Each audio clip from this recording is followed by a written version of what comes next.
Voilà. Bon, bonjour. Nous sommes sur les lieux d'un témoignage d'une femme qui travaillait dans une station-service. Et de là, c'est là qu'il y a eu son témoignage d'un atterrissage d'un engin spatial, on va dire, hein, pas un ovni. Voilà.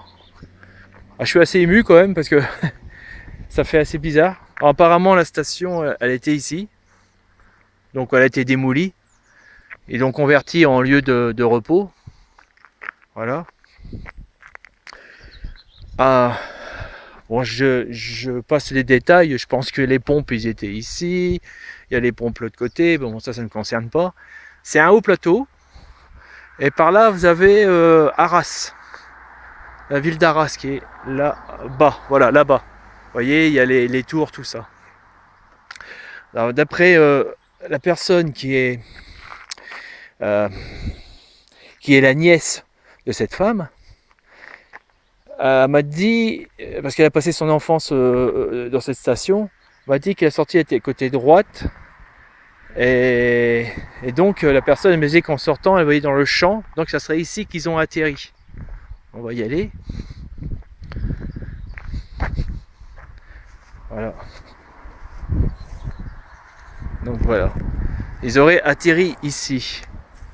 Là, à peu près à 100 mètres.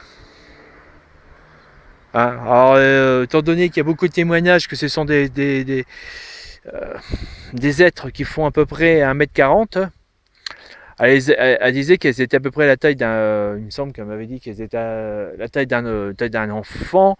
Alors, si je vois à peu près un enfant, enfin, d'après l'image que je me suis fait, d'après sa description, ouais, ça va à peu près à 100 mètres, à peu près ici. Enfin, je vois pas avec, j'ai pas les lunettes. Voilà. Ici dans le champ, là, c'est du champ de lin. Voilà. Alors imaginez qu'ils viennent du haut. Donc je ne sais plus si elle l'a vu atterrir, mais elle l'a vu partir, ça je me rappelle. Elle m'a dit que c'est parti d'un coup. C'est monté tout de suite tout en haut et ça a disparu très vite. Ils étaient 4, il me semble.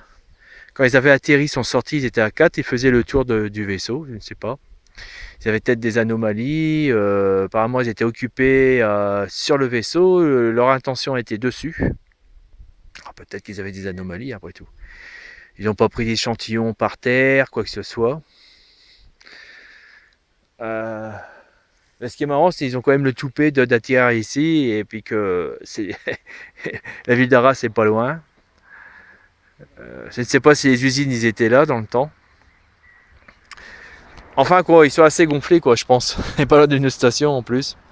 Donc ils se sentent extrêmement à l'aise et en sécurité, sans se gêner à atterrir à côté des êtres comme nous qui n'ont pas l'air de nous craindre. Ça c'est sûr. Voilà. Donc apparemment dans le champ je vois aucune anomalie de couleur. Bon ça fait longtemps, hein. Je sais plus en quelle année, c'est dans les années 70 ça me semble. Donc ça fait, ouf, oui, ça fait 40, 50. Oh, mon Dieu, ça fait 60 ans. Ouais. Bon, si on prenait un compteur geyser, peut-être qu'on détecterait une anomalie de radiation du terrain. S'il y a les radiations naturelles, peut-être qu'il y aurait quelque chose dans ce lieu-là, mais je ne suis pas muni d'un compteur geyser. Voilà. Donc ça, c'est la route pour aller à Arras. On est sorti de la A1, de l'autoroute qui est là-bas. Donc ça, c'est une route, c'est une nationale. Et c'est quelle nationale, ça, en fait? Ouais, on n'a pas fait attention. Ah, c'était la 900...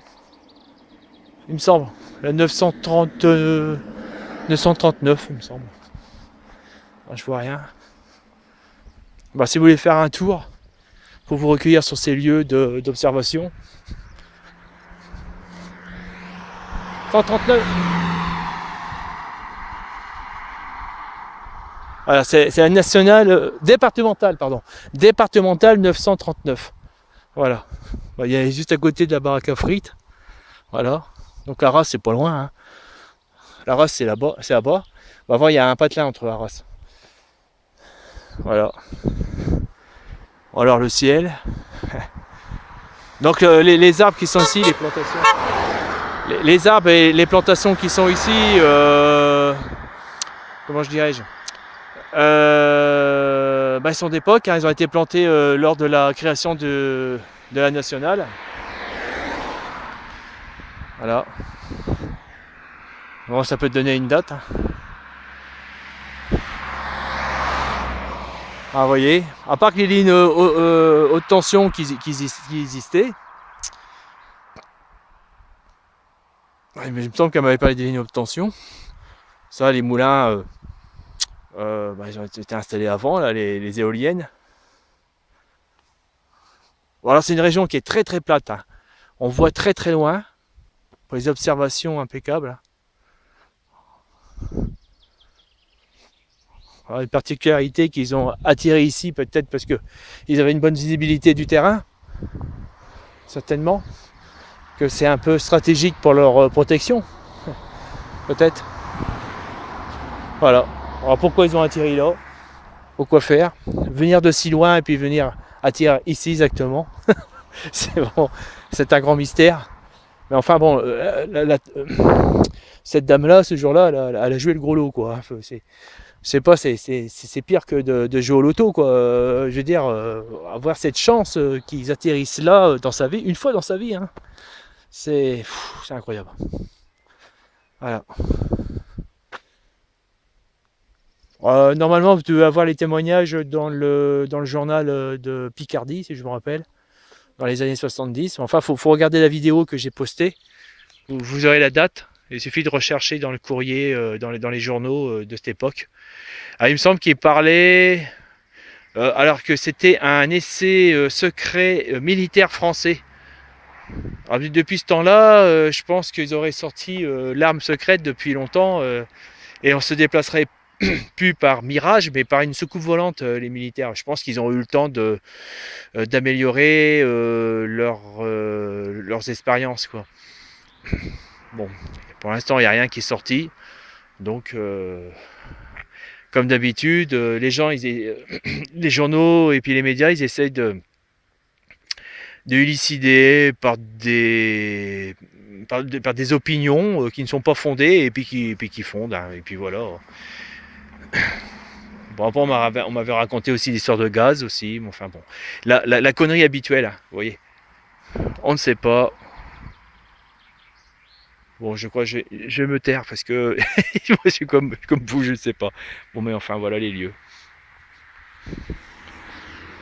Bon, si j'avais un compteur Gégère, j'aurais été dans le champ, c'est certain. Là, je vois aucun anomalie. Il n'y a pas d'anomalie de couleur, ni plus vert ou plus clair.